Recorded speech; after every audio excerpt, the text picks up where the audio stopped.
Salam sejahtera bersama saya Nibin Majid dalam 15 minit MMTV edisi 11 Ogos 2023.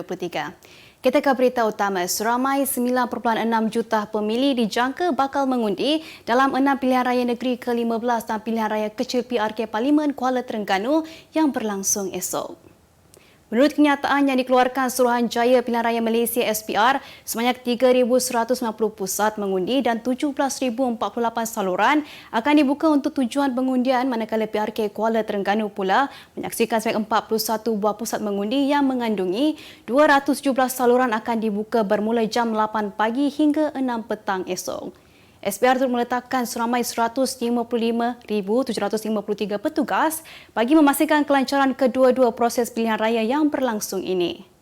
Pada masa sama, semua petugas, semua pengundi, calon dan petugas juga dilarang memakai baju, topi pelitup separuh muka atau membawa material yang mempunyai nama, lambang, simbol, gambar parti atau calon bertanding atau apa-apa bahan kempen serta sebarang tagline atau slogan kempen yang menjurus atau membawa maksud, sokongan atau cenderung kepada mana-mana fahaman politik. Sementara itu, berdasarkan maklumat di laman web Jawatan Meteorologi Malaysia (Met Malaysia), hujan diramal berlaku di 1-2 tempat di sebelah pagi di Pulau Pinang, Negeri Sembilan, Selangor, Kedah dan Terengganu, manakala di Kelantan cuaca diramal baik. Tinggal beberapa jam sebelum hari pengundian pilihan raya negeri PRN Dewan Undangan Negeri DUN ke-15 esok, beberapa kerusi panas terus menjadi tumpuan melibatkan 6 negeri dan 245 kerusi DUN. PRN kali ini juga turut menarik perhatian para pengundi berdasarkan strategi dan pelbagai tawaran melalui calon yang bertanding. Mendahului carta, Selangor dilihat menjadi medan pertempuran paling sengit dengan beberapa kerusi menjadi rebutan antaranya DUN Sungai Tua, DUN Hulu Kelang, DUN Gombak Setia dan DUN Batu Tiga. Menjadi tumpuan pastinya DUN Hulu Kelang yang menyaksikan bekas Menteri Kanan Ekonomi Datuk Seri Muhammad Azmin Ali yang mewakili Perikatan Nasional PN bakal bertemu dengan bekas anak muridnya Juwairia Zulkifli daripada Pakatan Harapan PH. Di Negeri Sembilan, DUN Sikamat, DUN Rantau dan DUN Juase dilihat mendapat perhatian berbeza. Pencalonan Timbalan Presiden UMNO dan Menteri Pertahanan Datuk Seri Muhammad Hassan sebagai calon Barisan Nasional di DUN Rantau yang disandangnya dijangka tidak berdepan masalah dan berkemungkinan mendapat majoriti selesa. Sementara itu, di Pulau Pinang, insiden yang membabitkan Presiden Parti Gerakan Rakyat Malaysia, Datuk Dr. Dominic Lau di DUN Bayan lepas ini pastinya menjadi tumpuan kerana wujudnya desas-desus penyokong PN akan memboikotnya. Adakah ia menjadi kenyataan atau sebaliknya? Dominic akan bertanding melawan Azrul Mahdi Faiz dari Pakatan Harapan. Selain itu, kerusi panas lain termasuklah DUN Padang Kota yang ditandingi oleh Ketua Menteri Sementara Chow Kon Yeow Pakatan Harapan bersama pesaingnya Eng Kun Leng dari PN, manakala DUN Bertam pula akan ditandingi oleh Datuk Seri Rizal American Naina American, Barisan Nasional dan Khalid Mehtab Muhammad Ishak Perikatan Nasional. Populariti Menteri Besar Sementara Kedah Datuk Seri Muhammad Sanusi Madnor yang ketika ini sedikit tercalar adakah bakal memberi kesan kepada DUN Jeneri yang disandangnya. DUN Jeneri yang akan menyaksikan pertandingan 1 lawan 1 antara Sanusi, Perikatan Nasional dan Ketua UMNO bahagian Sri Datuk Muhammad Kizri Abu Kasim. DUN lain yang turut mencuri tumpuan di Kedah ialah Pedu di mana pengerusi Barisan Nasional Negeri itu dan bekas Naib Presiden UMNO, Datuk Seri Mazri Khalid akan bertanding 1 lawan 1 bersama penyandang kerusi DUN itu dari Perikatan Nasional Muhammad Razi Amin. Pertembungan Barisan Nasional Pakatan Harapan dan Perikatan Nasional dijangka bakal memberi saingan sengit di Kelantan, malah beberapa kerusi panas pastinya akan menjadi tumpuan termasuklah DUN Pasir Pekan, DUN Air Lanas dan DUN Kok Lanas, manakala di Terengganu kerusi yang menjadi tumpuan adalah DUN Ruh Rendang, DUN Kijal dan DUN Seberang Takir. Perdana Menteri Datuk Seri Anwar Ibrahim menyeru seluruh rakyat Malaysia keluar mengundi dan melaksanakan tanggungjawab mengundi dalam pilihan raya negeri PRN di 6 buah negeri esok. Ujarnya rakyat terutamanya golongan muda di 6 buah negeri iaitu Selangor, Pulau Pinang, Negeri Sembilan, Kelantan, Terengganu dan Kedah perlu memilih calon daripada kerajaan perpaduan. Ini bagi memastikan masa depan yang stabil, ekonomi yang terangkum dan jelas dan memastikan isu tahap gaji rakyat tidak dipandang remeh serta dipertingkatkan. Beliau juga mengharapkan PRN esok dapat dilaksanakan dalam keadaan baik dan terkawal. Dalam perkembangan berkaitan, Anwar juga menyeru para pengundi menolak pihak penunggang agama kerana negara akan rosak jika dipimpin pihak yang mengkafirkan orang lain sekiranya tidak memberi sokongan kepada mereka. Ujarnya lagi, perkara itu jelas bukan budaya di negara ini dan rakyat tidak boleh membiarkan gerombolan sebegini terus berleluasa. Rakyat negeri Kedah perlu memberi undi kepada gabungan parti politik yang mampu membentuk kerajaan negeri yang kukuh dan boleh berkata tidak kepada sesiapa saja termasuk Perdana Menteri sekiranya keputusan dibuat tidak menguntungkan Kedah.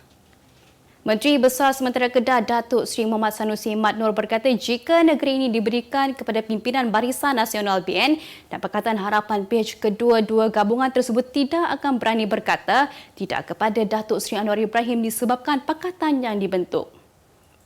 Beliau yang berucap di konvoi gelombang Perikatan Nasional PN Padang Terap di Nakah semalam menjelaskan perlu ada satu keputusan yang kuat di Kedah agar dapat mengawal hasil masuk negeri ini untuk kepentingan rakyat bukan untuk kepentingan tauke-tauke. Beliau dalam pada itu turut mempersoalkan mengapa pemimpin yang menerajui kerajaan persekutuan seakan bersungguh-sungguh berkempen di negeri Kedah walaupun mereka mendakwa kerajaan di peringkat pusat tidak akan terjejas dengan apa saja keputusan PRN. Utusan Malaysia dan Cosmo melancarkan satu lagi produk terbaru. Apa yang ada dalam Iklaneka? Ia adalah platform yang tepat dan efektif untuk mengiklan antaranya pelbagai jenis notis, cautan kosong, hartanah, tender, kenderaan, mencari wali atau waris dan pelbagai lagi. Apa yang anda cari?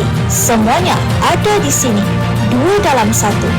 Layari iklaneka.utusan.com.my.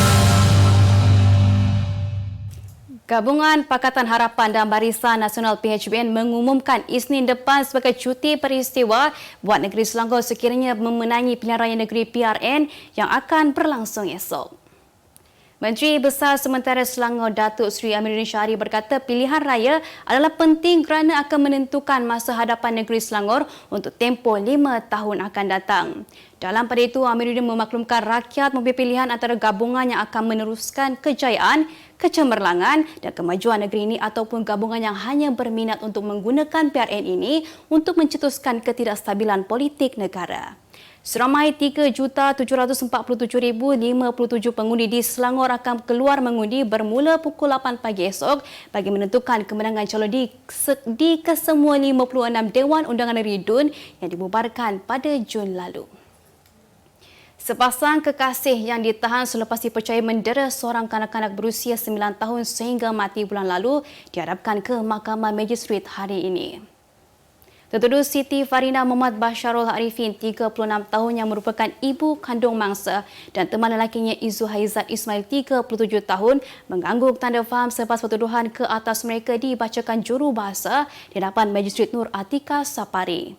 Mengikut pertuduhan, kedua-dua tertuduh didakwa melakukan bunuh dengan menyebabkan kematian Muhammad Hasif Faidi Muhammad Jeffrey berusia 9 tahun di sebuah rumah di Taman Panglima Asam Kumbang, Taiping pada 29 Julai 2023 hingga 10.52 pagi 30 Julai 2023. Pertuduhan terhadap pasangan itu dikemukakan mengikut Seksyen 302 Kanun Keseksaan yang boleh dihukum mati jika sabit kesalahan atau penjara sehingga 40 tahun dan jika tidak dihukum mati, hendaklah dihukum sebat tidak kurang 12 sebatan. Mahkamah kemudiannya menetapkan 16 Oktober depan bagi sebutan semula kes sementara menunggu laporan forensik, kimia, DNA dan bedah siasat. Seorang pemandu teksi ditemukan mati dalam keadaan berlumuran darah di dalam keretanya berdekatan sebuah klinik kesihatan di Kampung Seberang Takir, Kuala Nerus malam tadi. Lelaki yang berusia 51 tahun itu ditemukan di tempat duduk belakang kereta dengan beberapa kesan luka di bahagian leher.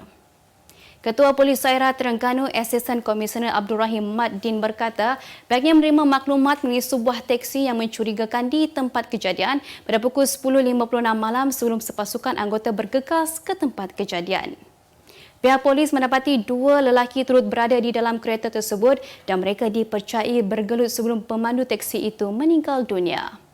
Mayat mangsa dibawa ke Jabatan Forensik Hospital Sultanah Nur Zahira untuk tindakan lanjut manakala suspek ditahan bagi membantu siasatan. Kita beralih ke berita dunia. Calon Presiden Ecuador Fernando Villavicencio bertembak mati dalam insiden mengejutkan ketika sedang berkempen di ibu negara Kyoto semalam. Bekas ahli parlimen berusia 59 tahun itu meninggal dunia selepas terkena 3 das tembakan di kepala yang dipercayai angkara pembunuh upahan. Menerusi video yang tular di media sosial menunjukkan Villavicencio berjalan keluar dari acara kempen itu dengan dikelilingi oleh pengawal keselamatan menuju masuk ke sebuah trak putih. Bagaimanapun keadaan kemudian bertukar huru-hara selepas tembakan dilepaskan ke arah mangsa dengan orang ramai mula menjerit dan berlari menyelamatkan diri di bangunan berhampiran.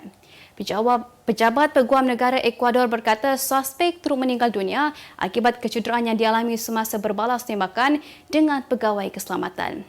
Villavicencio yang berasal dari wilayah Andes Chimborazo adalah salah seorang daripada 8 calon presiden yang bakal bertanding dalam pilihan raya pada 20 Ogos ini. Kemas kini pengetahuan anda tentang isu ekonomi dan pasaran. Merangkumi sektor hartanah, perniagaan, keuangan, komoditi, IKS, halal niaga dan dunia korporat. Sentiasa ikuti perkembangan ekonomi semasa di dalam dan luar negara. Semua informasi terkini hanya di hujung jari. Dapatkan edisi ringgit setiap Isnin hanya di Akhbar Utusan Malaysia.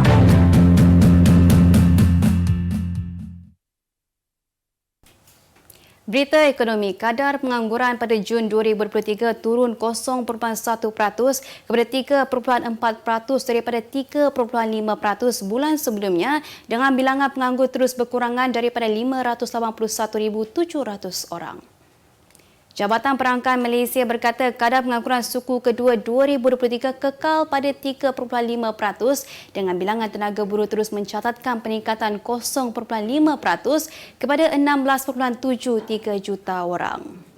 Ketua Perangkawan Datuk Seri Dr. Muhammad Uzir Mahidin berkata pasaran buruh negara kekal stabil pada Jun disumbang oleh peningkatan bilangan penduduk bekerja walaupun prospek ekonomi Malaysia diunjur berkembang secara sederhana.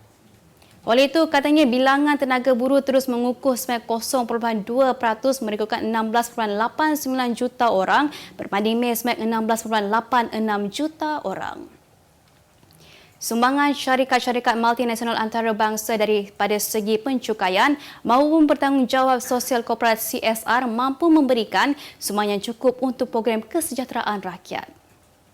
Timbalan Perdana Menteri Datuk Seri Ahmad Zahid Hamidi berkata melalui sumbangan tersebut, pendapatan yang diperoleh Kerajaan Persekutuan dapat digunakan dengan lebih berkesan untuk merangka program yang memberi impak terus kepada masyarakat.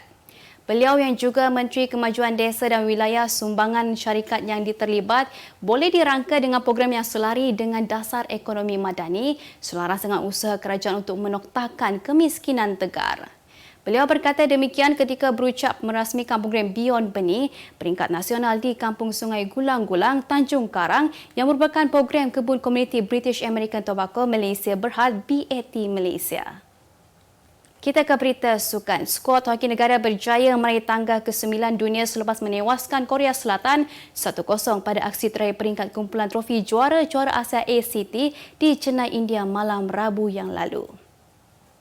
Kedudukan tersebut dapat dikukuhkan lagi jika Speedy Tigers menumbangkan Korea Selatan yang berada di tangga ke-10 dunia pada aksi separuh akhir ACT di Stadium Mayor Radhakrishnan malam ini.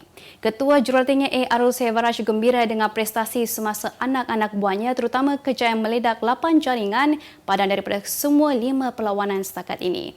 Untuk rekod, jika mereka melakar kemenangan pada malam ini, maka skuad negara bakal beraksi di pentas final menentang India atau Jepun pada Sabtu ini sekaligus memberi petanda positif terhadap peluang di Sukan Asia Hangzhou, China bulan depan. Bekas penjaga gol Manchester United David De Gea dilihat sebagai calon paling ideal buat Bayern Munich kerana berpotensi menggantikan tempat Manuel Neuer pada masa depan. Perkara tersebut diakui legenda Bayern Lothar Matthäus 62 tahun yang menggesa bekas kelabnya itu agar menandatangani De Gea 32 tahun secepat mungkin atas faktor mereka kekurangan seorang penjaga gol buat masa ini. Ia susulan penjaga gol Switzerland Jan Sommer yang tiba di Munich 6 bulan lalu telah berhijrah menyertai Inter Milan dan kini meninggalkan Neuer dan pilihan ketiga Sven Ulreich. Justrinya Matthews merasakan De Gea sebagai pilihan terbaik selepas calon utama iaitu penjaga gol Brentford, David Raya, menolak tawaran Bayern kerana mahu menyertai Arsenal. Sebagai penutup 15 minit MMTV hari ini, saksikan laporan cuaca esok Sabtu 12 Ogos 2023. Kepada seluruh rakyat di dalam negeri yang terlibat pada pilihan raya negeri PRN esok, jangan lupa jalankan tanggungjawab anda sebagai pengundi kerana mengundi adalah satu hak yang diamanahkan kepada kita semua untuk dilaksanakan. Jangan lupa dapatkan akhbar utusan Malaysia dan Kosmo untuk berita-berita terkini dan menyeluruh. Sekian sahaja daripada saya Nibrin Majil, salam sejahtera dan selamat berhujung minggu.